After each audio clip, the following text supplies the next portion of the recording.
The WNBA sucked. That's right, it sucked. From 1997 to 2024, the attendance for those games was about 8,000 people. That's a good night. Most sports fans, and I'm talking sports fans, they had no idea there was a WNBA or had no idea when the season started or when it ended. The league was invisible. It was irrelevant.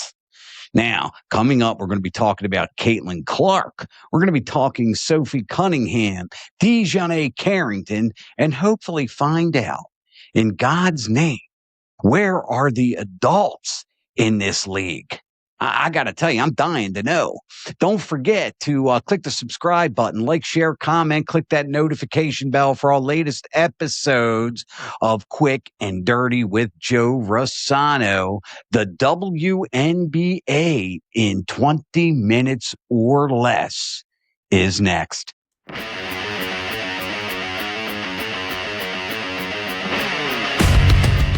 Welcome to Quick and Dirty. I am Joe Rossano. You know, I said the WNBA sucked.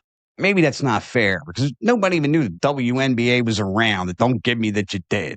The ratings were horrible. The attendance was horrible. Then, people of Earth, I give you Caitlin Clark. Boom. Sold out arenas, national headlines, record ratings. The whole league suddenly started pretending that they always knew the shining moment was coming. Please. Now, I do have to give it to the ladies of the WNBA. I'm going to give credit where credit is due. They were so thankful for the higher revenue and better salaries and TV contracts and all those cool merch sales that they decided to kick Caitlin Clark's ass every night. Targeted her, shoved, blindsided. What they should be doing is kissing both sides of her ass and saying, thank you for saving our league. What do we get? Jealousy, resentment. Players taking all kinds of cheap shots at her. Come on now. And some say it's flat out racism. And if that wasn't bad enough for this catty league, now you have her teammate, Sophie Cunningham. I must admit, as a daughter dad, this young lady is punk rock. And she doesn't take shit from any of those bullies. And she has no problem pointing out the fact that they are a bunch of bullies. Then the foul scene round the world. DiJonai Carrington from the Chicago Sky tries to decapitate Cunningham. It's exactly what she did. And then she's all shocked and shaken when she gets ejected. She's so pissed off, she goes home and posts white privilege at Indiana Fever on Threads. Let's check out this foul, all right? And as always, I'm going to let you decide. You tell me. This is how bad it's getting there. Roll it. Right across the face, coming down, trying to prevent the layup, but that is just a hard hit. That's definitely going to be upgraded, I think, to a flagrant 2, Ryan. I think that is going to be a flagrant 2. Now, if you folks think all of that's bad, Cunningham's head coach, Stephanie White, says this. Yeah, I mean, look, it was a hard foul. I don't think that DiJonai intentionally came out to get her across the neck like she did, but it did happen, and I thought it was the right call. But, you know, one of the things about Nay is that she's going to play her butt off, man. She's going to compete. Nobody's going to go walking in for a layup, and so I don't oppose the hard foul, but I also don't think that she intentionally went for the neck. Caitlin Clark's facial expression was priceless.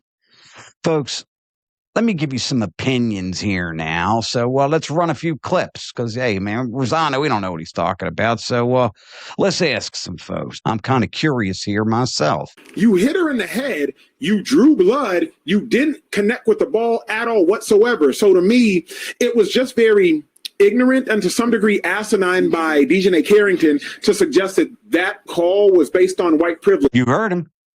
I mean, it was asinine. And then the Threads post, that was asinine. All right. Let's ask, we all know our old friend Titus. What say you there, Titus? The ball, she took an opportunity to take a shot at someone based on the color of their skin and their belief system, which I thought in America we were against. And it just so happens that she did it against a white person. And for some reason in this country, it has become fashionable to be racist against white people and get a pass. The actions alone should be a suspension. The comments after that should be expulsion. If I was to do that to an athlete and then afterwards say privilege or something like that, or was rude to you on a network and said the only reason why they kicked me off the network because of white privilege, I'd be fired. So I think she should. You're darn right he would, and he ought to be. I mean, folks, I'm telling you, look, I'm not trying to hurt these young ladies, but this is suspension. This is suspension. Be fired, but the WNBA has become a league of hate. And if there's a European league out there, I would start reaching out to some of these women who just want to play basketball and live their lives. It's just it's a bad league. The government should look into, because the entire league is funded by a men's league, ironically. Yeah. Maybe cut off funding and let them, since they really only want a certain type of person in that league. And cut off the funding.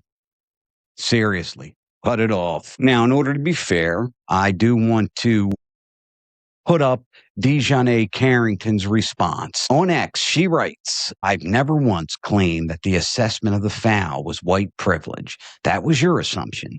Furthermore, I'm the last thing from arrogant or asinine when it comes to speaking on white privilege.